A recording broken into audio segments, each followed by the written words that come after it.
The Average Critic, we need you to carry on your reviews of all the Pixar movies. And despite this film having many reviews out there and being over 10 years old, we already know how goddamn good it is. But we need you to explain why The Incredibles is the best goddamn superhero movie there is. Good luck, and we're all counting on you.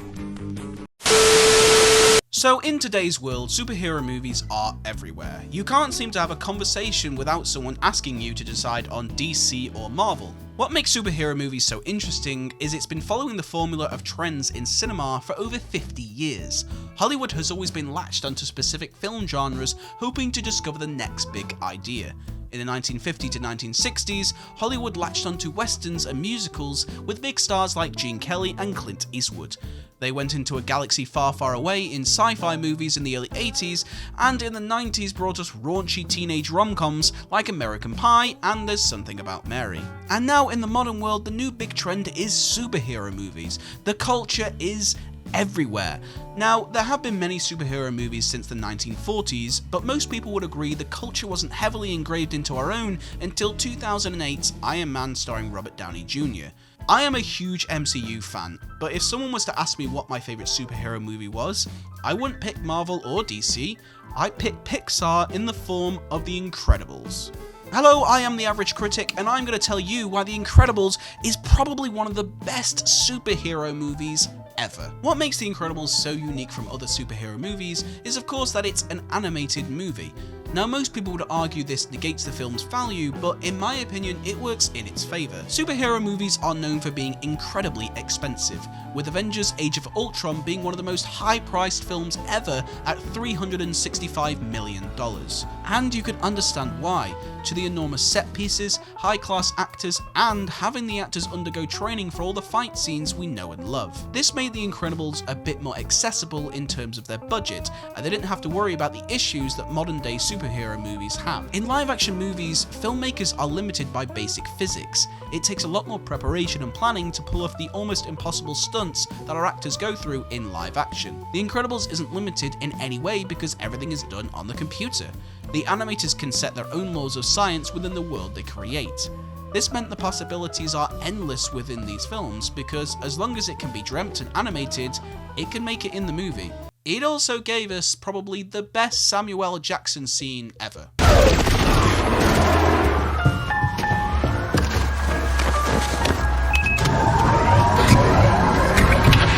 Honey! What? Where's my super suit? So most of the modern day superhero movies try and bring comic book movies into the present day, the characters having much more of a contemporary vibe, but The Incredibles choose to start its story in 1947 with a 15-year jump in the story to 1962.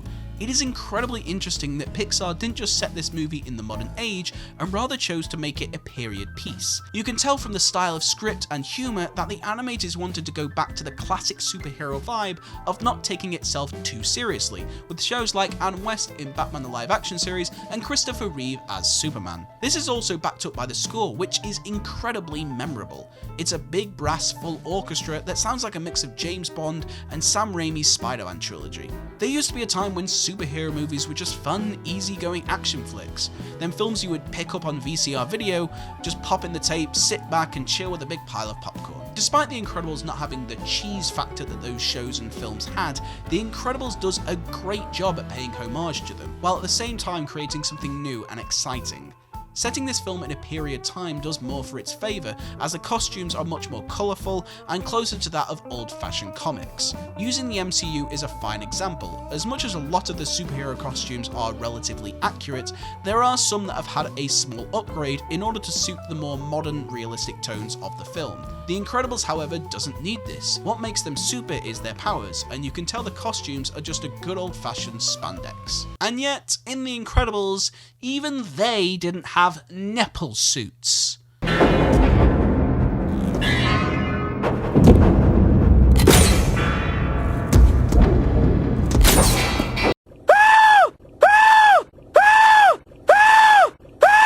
Now, for all these reasons, this is one of the few superhero movies where the whole film is just easygoing fun. Most modern day superhero movies are increasingly entertaining, but these larger than life characters are brought down to our level into our world. They're gritty, a little bit dark, and for most part, incredibly violent. You saw what happened. You know what I had to do. I killed him because I had to. He killed Lamar! Cool motive, still murder. But obviously, because of its target audience, The Incredibles is action-packed and pulls constant jokes along the way. Remember when Guardians of the Galaxy came out and everyone realised how funny superheroes could be? I mean, I agree, but The Incredibles did it 10 years earlier. Something very familiar about all this. This film is just a light-hearted, fun film, but that doesn't stop this film from having a great message about family and characters. A huge factor people love about superhero films is the issues its characters overcome. Now obviously, this film has a fantastically motivated villain in the form of Syndrome, voiced perfectly by Jason Lee, who gives one of the funniest and entertaining characters of his career. Oh, this is just too good.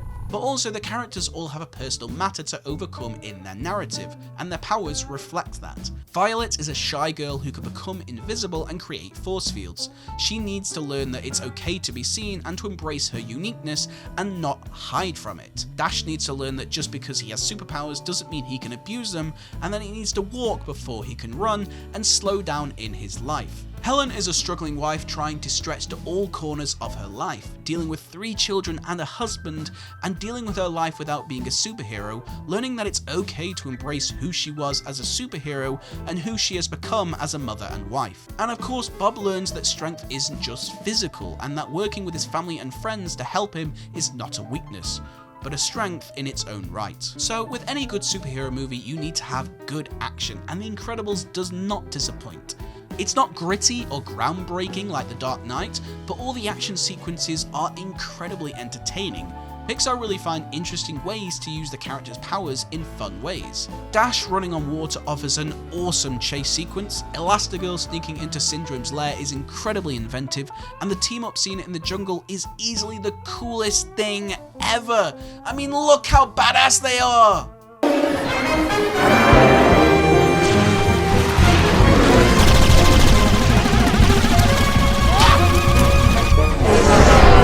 Also, can we talk about how badass and sexy Elastigirl is? These days, a lot of boys are looking for a good sexy superhero, and there are some high contenders. But for me, Elastigirl takes the top spot.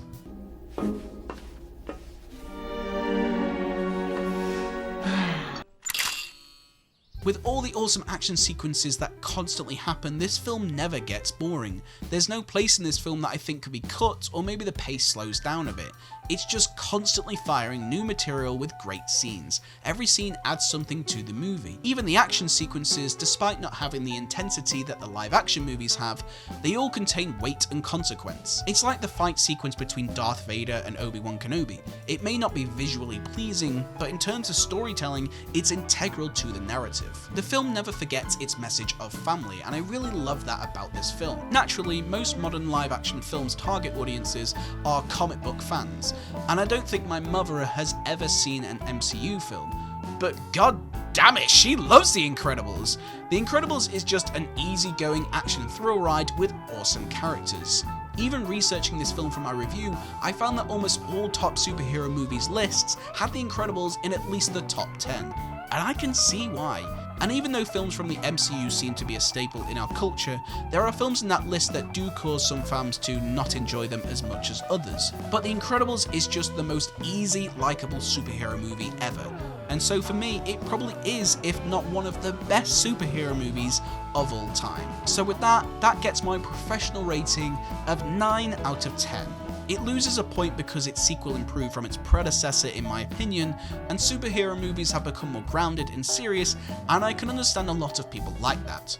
But it gets my personal rating of 10 out of 10. Because even though superhero movies are becoming much more serious, I yearn for the silly days of those early 2000s when superhero films and TV shows were just a little bit cheesy and silly. And call me nostalgic, I miss that. So thank you for joining me in this review. This video was so much fun to do. I absolutely love this film. If you enjoyed this video, please leave a like and even consider subscribing as I do weekly content. Also, leave a comment down below what your thoughts on The Incredibles are. Let's have a conversation about it.